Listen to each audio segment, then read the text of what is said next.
Hey, what's up everybody? I know I'm a little bit late on this, but I wanted to go ahead and do a follow-up video about the basket I cut back a few weeks ago.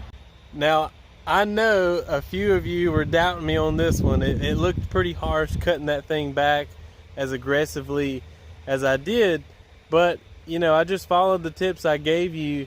I kept it watered every day. I fed it at least twice a week.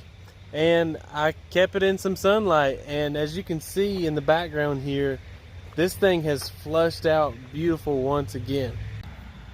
You can see here the trailing petunias have just popped out. They're a little more aggressive than the other plants that are in the basket, but I do have the Vervenia blooming again. That's the burgundy color bloom there, and then the Cali blooms are a little scattered, but overall I'd say this basket came out wonderful. Believe it or not, it's almost time to trim it back again. I noticed the petunias are getting a little bit hard stem, so you know, if I were keeping this basket for myself, I would go ahead and probably trim it back in the next few days and just kind of repeat the process and enjoy the basket all summer long.